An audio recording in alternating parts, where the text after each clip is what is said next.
दोस्तों नमस्कार, आप सभी का स्वागत है आपके यूट्यूब चैनल मैथ विनर्स पर।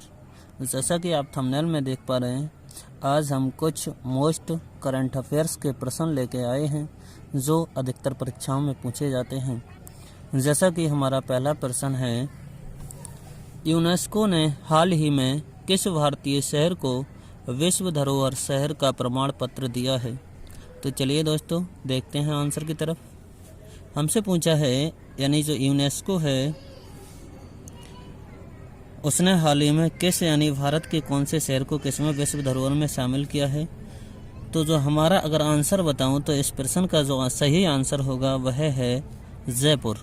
वह है दोस्तों जयपुर। लेकिन इस आंसर के अलावा भी हम कुछ इसमें सीख लेते हैं। अगर बात करूं मैं, जो विश्व धरोहर सूची में शामिल किया गया है जयपुर, तो कब किया गया था?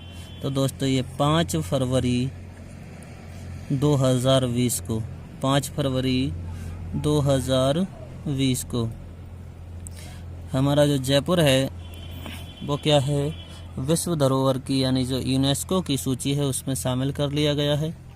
उसके बाद में बात करूं, जयपुर का जो उपनाम है वो दोस्तों क्या है? जयपुर का उपनाम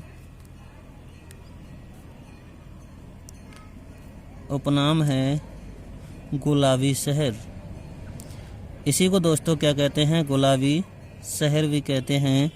किसे? जयपुर को।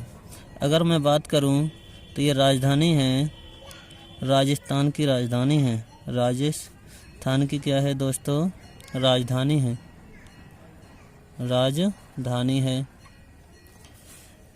इसके बाद हम बात कर लेते हैं कि जो विश्व सूची में शामिल किया गया है यानी यूनेस्को की सूची में शामिल किया गया है और इसका जो प्रमाण पत्र दिया है, तो ये प्रमाण पत्र किसने दिया है? तो सबसे पहले बात करते हैं सौंपा किसने है, यानी जो प्रमाण पत्र है वो सौंपा किसने है या फिर दिया किसने है? सौंपा किसने है या फिर किसने दिया है? तो हम बात करते हैं यानी किसने दिया है। तो जो अभी यूनेस्को की फ़िलहाल में दोस्तों, जो फ़िलहाल में यूनेस्को की महानिदेशक हैं, बताइए क्या आपको पता है? महानिदेशक कौन है? कौन है दोस्तों? आंद्रे अजोले हैं। कौन है? Andre Azoulay. ये अधिकतर परीक्षा में पूछ लिया जाता है। आंद्रे अजोले हैं। और इन्होंने कब?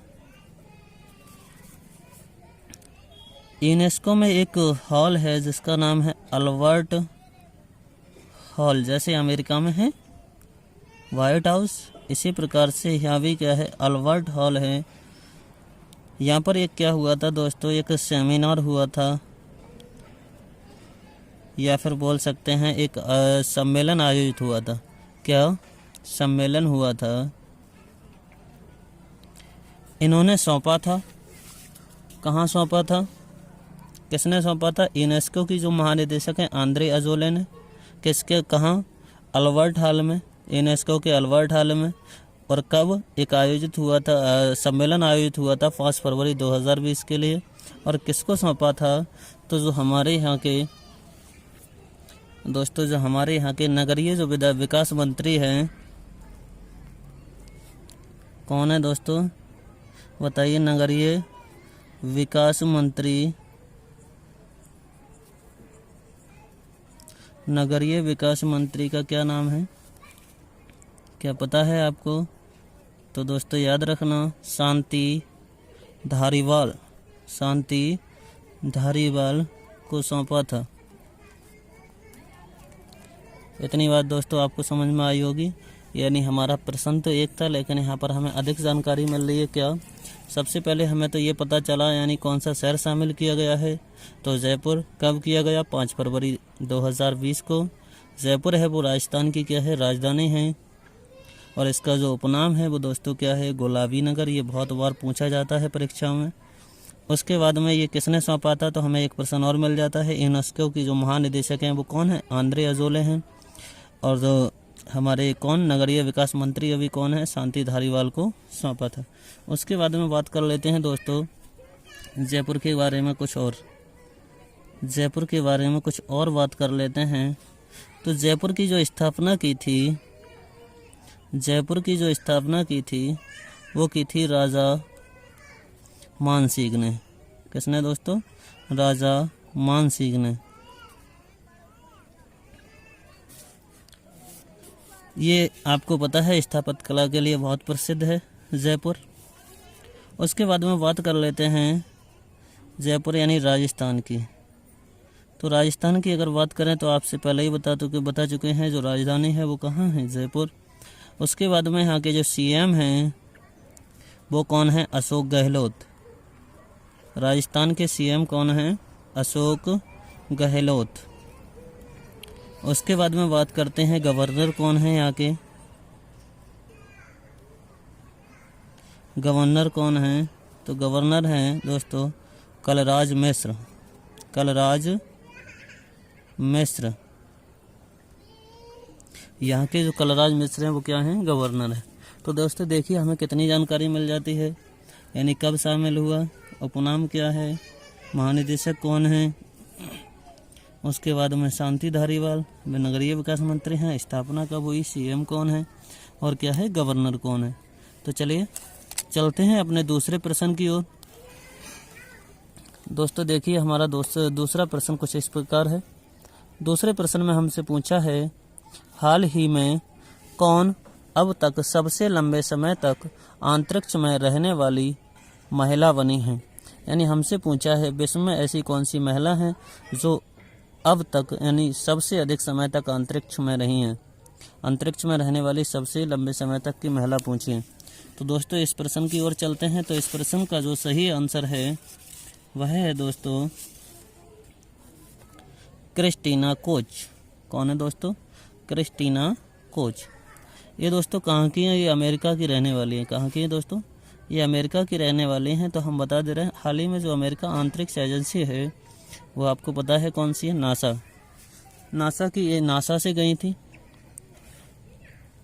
और अंतर्राष्ट्रीय अंतरिक्ष स्टेशन पर लगभग कितने दिनों तक रुकी थी? तो ये रुकी थी लगभग दोस्तों 11 महीने तक। कितने दोस्तों? 11 माह तक रुकी। अगर एग्जैक्ट दिनों में बात करें तो 328 दिन। 328 दिन। उसके बाद में अगर बात करें इनके साथ कौन कौन था तो साथ थे एक तो यूरोपीय अंतरिक्ष जो एजेंसी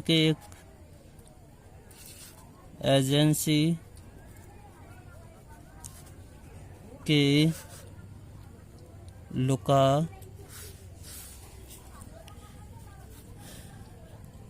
परमेतानो, यानी जो हमारी यूरोपीय अंतरिक्ष एजेंसी है वहाँ के एक व्यक्ति थे लुका परमेतानो। दूसरे थे रूसी अंतरिक्ष एजेंसी के, रूसी अंतरिक्ष, समझ लेना दोस्तों, अंतरिक्ष एजेंसी। इनका क्या नाम था? अलेक्जेंडर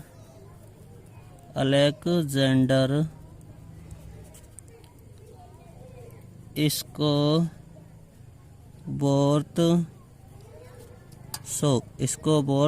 सो। वे इनके क्या थे? साथ में थे। इतनी बात समझ में आई दोस्तों। तो चलिए आगे देख लेते हैं इससे पीछे ये रिकॉर्ड किसके नाम था। तो इससे हम देख लेते हैं यानी पिछला रिकॉर्ड किसके नाम था। पिछला रिकॉर्ड, इनसे पहले ये रिकॉर्ड किसके नाम था। तो दोस्तों अगर हम बात करें नासा के अनुसार तो नासा बताती है कि इससे पिछला जो रिकॉर्ड था वो अमेरिका के एक यात्री थे, अंतरिक्ष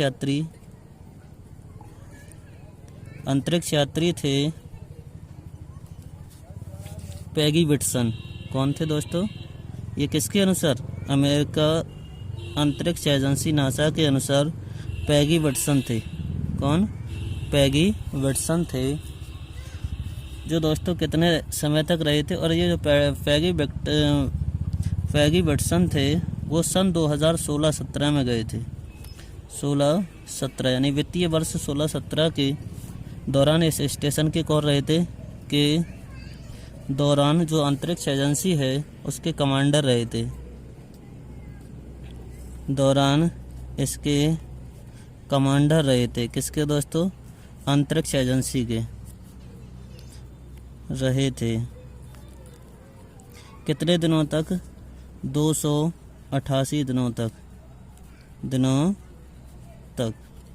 तो दोस्तों आपने सीखा, पहला तो ये प्रश्न पूछा सबसे लंबे समय तक कौन सी महिला रही, तो क्रिस्टीना कोच। उसके बाद में कितने दिनों तक रही, तो 11 माह, या फिर एग्जैक्ट में देखें तो 328 दिन। इनके साथ में थे जो यूरोपीय एजेंसी के लुका परमितानो थे और रूसी एजेंसी के थे अलेक्जेंडर स्कोबोर्ट शो भी थे। अगर बात करें इनसे पिछला रिकॉर्ड किसके नाम था, तो वहीं के एक यात्री थे पैगी विल्सन, जो वित्तीय वर्ष 2016-17 के दौरान इसके कमांडर रहे थे, यानी अंतर्राष्ट्रीय एजेंसी के। तो चलिए दोस्तों चलते हैं अपने अगले प्रश्न की ओर। दोस्तों हमारा जो तीसरा प्रश्न है वह है, किस राज्य सरकार ने हाल ही में शिव भोजन नामक योजना शुरू की है? यानी हमसे पूछा है वह कौन सी राज्य सरकार है जिसने शिव भोजन नामक योजना की शुरुआत की है? तो दोस्तों इसका जो सही आंसर है वह है महाराष्ट्र सरकार। कौन सी है दोस्तों? महाराष्ट्र सरकार। ये लॉन्च किया था, अगर बात करें कब लॉन्च किया था, तो 71वें गणतंत्र दिवस पर 26 जनवरी 2020 में। 71वां कब मनाया था? 26 जनवरी 2020 में। ये योजना है क्या? तो ये योजना का जो मुख्य उद्देश्य है वह यह है कि सिटी में जो लोग होते हैं, ऑटो वगैरह चालक होते हैं, उनके लिए क्या है, सस्ते दामों पर भोजन उपलब्ध कराना। कितने सस्ते पर? तो पहले उद्देश्य देख लेते हैं। गरीबों को सस्ते दामों पर, कितने दामों पर? 10 रुपये में। कितने में? 10 रुपये में भोजन उपलब्ध कराना या फिर भोजन मुहैया कराना। उसके बाद में देख लेते हैं इस भोजन में होता क्या क्या है, यानी जो शिव भोजन थाली है उसमें होता क्या क्या है। उपलब्ध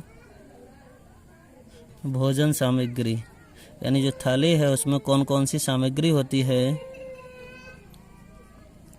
तो सामग्री की अगर बात करें तो इसमें दोस्तों होता है 2 चपाती प्लस 1 सब्जी प्लस चावल प्लस दाल, और एक चीज़ और होती है जो है कोई एक मिठाई।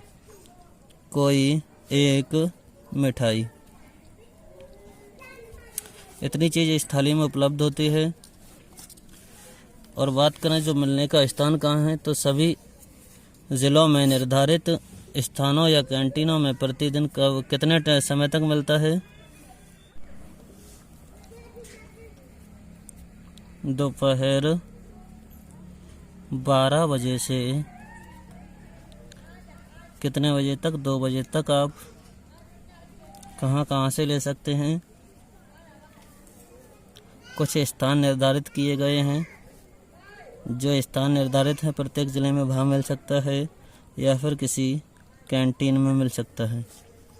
तो चलिए दोस्तों इसके बाद इसकी बात करते हैं, इसके लिए बजट कितना हुआ है। तो बजट की जो बात है वह है, राज्य सरकार ने इस योजना को जो शुरू करने के लिए जो पायलट प्रोजेक्ट है, ये पायलट प्रोजेक्ट का मतलब है दोस्तों, जो योजना है मुख्यतः उन लोगों के लिए है जो सिटी में ऑटो आदि चलाते हैं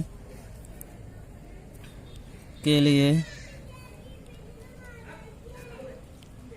पहले 3